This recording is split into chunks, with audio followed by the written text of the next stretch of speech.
utendaji, mojawapo ya sera yetu kubwa ilikuwa kuhakikisha kwamba tunafanya transformation. Na katika jambo la transformation, napenda nichukue nafasi kubwa kwanza kuwashukuru wenzetu wa GSM ambao wametusaidia katika jambo kubwa sana kama hili hapo tunapofikia. Kama mnavyofahamu, tuliingia mkataba na La Liga na GSM waliplay a very big part, kwamba walikuwa ndio wadau wetu wakubwa. Wameingia gharama nyingi tu kuhakikisha kwamba jambo letu linafanikiwa. Lakini nichukue nafasi hii pia kuwashukuru wajumbe wa mkutano mkuu ambao kwa kauli moja walipitisha kwamba sasa twende kwenye mabadiliko. Nakumbuka siku ya mkutano mkuu tukiwa na ndugu yetu Jakaya Mrisho Kikwete, Rais wa awamu ya 4, ambaye alikuwa ndio mgeni rasmi katika mkutano wetu. Wakati mwenyekiti Dr. Mshindo Msola akiwauliza wananchi, mnataka mabadiliko? Watu wote walisema ndio, tunataka mabadiliko. Lakini Mheshimiwa JK akasema hapana, tuwape nafasi na watu wasiotaka mabadiliko. Kuonekana nikamnong'oneza Dr. Mshindo Msola kwamba tuwape nafasi watu wasiotaka mabadiliko na wenyewe wasimame. Dr. Mshindo Msola akasema wasiotaka mabadiliko msimame, hakuna aliyesimama. Kwa asilimia 100 tulikuwa tumekubali mabadiliko. Katiba yetu ikatengenezwa kama alivyoongea ndugu yetu Haji, na serikali na vyombo vyake mbalimbali vikapitisha, yakawepo marekebisho madogo ambayo tukayarekebisha. Lakini kinachonifanya nisimame hapa leo hii ndani ya katiba yetu ni swala la wanachama. Kwamba sasa wanachama wetu tutakuwa na aina mbili za wanachama. Kwa maana ya wanachama na mashabiki. Kwa tutatoa kadi zetu za aina mbili ambazo zitazinduliwa leo. Tumekuwa tukifuatilia sana kwa ukaribu mambo ambayo tulikuwa tunaenda kuzindua matawi, mimi na wenzangu wa kamati ya utendaji na viongozi wengine. Kila mtu alikuwa kilio chake kubwa ni kwamba tunaomba kadi. Leo hii tutakuwa tumetimiza kiu ya wanayanga. Kwa leo ndugu zetu N-Card na Killnet watatueleza utaratibu ulivyo, na viongozi wenzangu ambao tumeambatana nao wataeleza utaratibu ulivyo. Lakini cha msingi ni kwamba sasa wanachama wetu huko waliko mikoani, nchi nzima, wajiandae kuweza kuanza kupata kadi. Tumeshaandaa leja na leja zinapatikana pale ofisini, kwa watu wanakaribishwa kwa ajili ya kuweza kupata leja ili waweze kuanza kujiandikisha na tuweze tukawapa kadi kwa kutumia kidijitali. Kwamba Yanga sasa tumevuka kule waliko wengine, tunakwenda sehemu nyingine. Lakini kikubwa ninachosema ni kwamba pamoja na mambo yote, leo hii kamati ya utendaji chini ya Dr. Mshindo Msola tumeandika historia. Tutakapokuwa tunaondoka katika madaraka katika siku za usoni, basi tutaacha alama ambayo vizazi na vizazi vitazungumza. Katika ahadi zote ambazo Dr. Mshindo Msola alikuwa akizitoa kwamba tutatengeneza klabu yenye ushindani, imetekelezeka. Tutaleta klabu kwa wanachama, imetekelezeka. Miundombinu imetekelezeka. Kuhakikisha kwamba kuna amani na utulivu katika klabu ya Young Africans imetekelezeka. Mambo utawala bora kwa maana ya mapato na matumizi ya klabu imetekelezeka. Leo hii tunatengeneza historia nyingine. Kwa napenda nichukue nafasi hii kuwashukuru wanachama wa klabu ya Young Africans kwa utulivu wao ambao wameuchukua kwa muda mrefu wakisubiri jambo hili la kihistoria. Nasema tena Dr. Mshindo Msola kwa kweli amejitahidi kutufikisha hapa tulipofika, kwa uweledi wake, kwa nguvu zake na kwa kila jitihada ambazo amekuwa akijitahidi za kila siku. Inawezekana watu wengi wasijue nini kinachotokea nyuma ya pazia, lakini nasema kwamba mimi na appreciate jinsi ambavyo mwenyekiti wangu amefanya kazi kubwa sana. Lakini nitakuwa ni mchoyo wa fadhila kama sijamalizia hili jambo nisipowashukuru ndugu zetu wa GSM na wafadhili wengine kama SportPesa, Azam, Maji ya Afya na kwingineko. Baada ya kusema hao, nasema kwamba shughuli iendelee. Asante sana. Ndugu zetu wa N-Card, Killnet, waandishi wa habari, asalamu alaykum.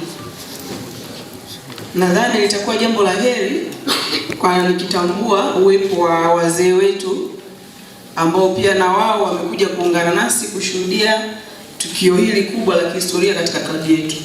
Baba yangu Mzee Msumi, Haruna Magoma na kaka yangu Jitu.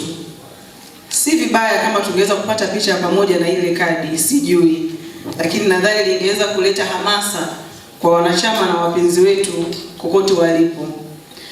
Katika kufunga niseme maneno machache, lakini kikubwa ni shukrani kwa washirika wetu Kilinet ambao ni kampuni ya teknolojia imekuja na uvumbuzi wa hali ya juu ambao tunaamini unakwenda kuleta taswira mpya katika kuongeza thamani kwenye klabu yetu na mpira.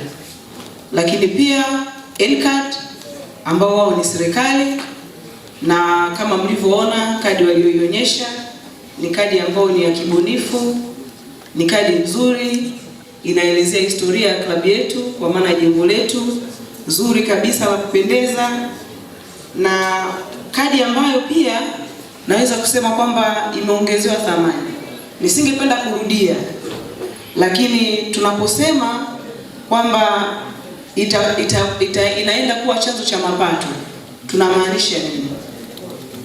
Ukiweza kulipia ada ya wanachama shilingi 29,000 kwa maana ni ada ya kila mwezi kwa mwaka mzima, na gharama ya kadi shilingi 5,000. Nitolee tu mfano kwa matawi ambayo sasa hivi yamekwisha kuchukua. Kwa takwimu kama za siku 3 zilizopita, matawi 137, tanisaisha katibu. Na kwenye katiba yetu kiwango cha chini kabisa cha idadi ya wanachama katika tawi ni watu 100. Kwa hiyo tukisema labda kwa wastani wa chini kabisa kwamba kila tawi lina wanachama 200. Kwa hiyo ina maana watu hao wote wakiweza kulipa ada ya mwaka, tutaweza kuwa tumekusanya kiasi cha shilingi milioni 850. Hapo umechukua idadi ya chini kabisa ya wanachama. Hii inamaanisha nini? Kwamba wanachama wetu nchi nzima ambao tunaamini tuko wengi na tunajiita wananchi, tukichukua vitabu tukajaza tukarejesha, ni moja kati ya chanzo kikubwa kabisa cha mapato kwa klabu yetu. Kama walivyosema wenzangu, tutasajili, tutakarabati kaunda, na mradi wetu ambao wengi tunautamani na tunaulizwa kila siku Kigamboni, tutaweza kukamilisha. Kwa hiyo ni wasihi wanachama wenzangu wa klabu ya Yanga, tununue vitabu, tujaze kulingana na tulivyoelekezwa leo hii hapa, turejeshe. Na tusisubiri kwamba mpaka ujaze kurasa 100. Kama uko karibu, kama unaweza, kadiri zinavyokuja 20, 30, 50, rejesha ofisi ya CEO, rejesha secretariat, ili ziweze kuwa zinaingizwa na tupate kadi zetu mapema. Kwa huu ni ujumbe wangu binafsi. Lakini la pili, kwamba ile shilingi 2,000 ya fomu ambayo hii inabaki klabuni, kwamba kama tukitoa shilingi 30,000 kununua kitabu, wanachama wote wakijaza, inapatikana shilingi 200,000. Kwa ina maana tawi litabaki na shilingi 170,000. Kwa tawi ambalo lina wanachama wengi kabisa kwa idadi ya mwisho kulingana na katiba watu 500, ina maana wataweza kusanya karibu shilingi 850,000 kwa kununua tu fomu. Kwa hiyo mchakato huu na utaratibu huu ambao tunauzindua si chanzo cha mapato kwa maana kwa klabu kwa ujumla, lakini pia katika ngazi ya tawi, kwa maana mahitaji madogo madogo tunaweza kuyatatua katika ngazi yetu. Kwa hiyo wanachama wenzangu wa klabu ya Yanga, na waombeni tulipie ada ya wanachama na tuhamasishane sisi kwa sisi. Imetolewa ari hapa, tumeasiwa kwamba ukilipia unapata message, tuma kwenye group, ili mwingine aseme ina maana nibaki mimi peke yangu. Kwa maana tunaamini kwa nguvu hii tutaweza kuipa thamani klabu yetu ambao tunaisema kila siku kwamba sisi ni wananchi, sisi tuna watu wenyewe wako wapi, tujitokeze. Na la pili ni kwamba tunapoenda kufanya tathmini ya klabu yetu kwa ajili ya kwenda kwenye uwekezaji, kutekeleza mabadiliko, mtaji wa kwanza kabisa ni nguvu na idadi ya wanachama nchi nzima. Kwa tunaposema kwamba 51% ni mtaji ambao kama klabu tunakwenda kupeleka kwenye kuanzisha kampuni ambao utaenda kufanya biashara, uwekezaji, kukuza thamani ya klabu yetu. Hayo ndio mabadiliko ambayo tumeweza kuyafanya kwa kushirikiana na washirika wetu. Nimewaweka wa mwisho, lakini GSM walikuwa pamoja nasi, wametushika bega, wameweza kufanikisha kutimilika kwa mchakato huu. Na leo hii tumeweza kuanza phase ya kwanza kabisa ya kusajili wanachama. Kwa ya pili itakuja wapenzi na mashabiki au fans. Kwa ni safari ndefu ambayo naamini washirika wetu Kilinet na N-Card tutafanya kazi kwa pamoja kama familia ya kuitimiza ndoto hii kwa wananchi. Kwa mwisho ni washukuru waandishi wa habari kwa kujitokeza na kuwa sehemu ya hafla hii fupi kwa klabu yetu, ambapo wanachama wetu, wapenzi, mashabiki na Watanzania wote wameweza kufahamu kwamba nini tumekuwa kimya tukikifanya, na tunatarajia pia ninyi pia muwe bega kwa bega nasi kuendelea kufikisha ujumbe kwa wanachama wetu, wapenzi na mashabiki, kuhakikisha kwamba ndoto yetu ya kuifanya Young Africans kuwa klabu bora na ya kisasa kwa maana ya uendeshaji inatimia. Asanteni sana na niwatakie mchana mwema. Asalamu alaykum. Asante sana madam. Kufikia hapa tunakamilisha zoezi letu kwa siku ya leo. Tunawashukuru sana waandishi wa habari na wananchi wote ambao walikuwa kufuatilia matangazo haya moja kwa moja kupitia Azam na mitandao mingine ambao nanyi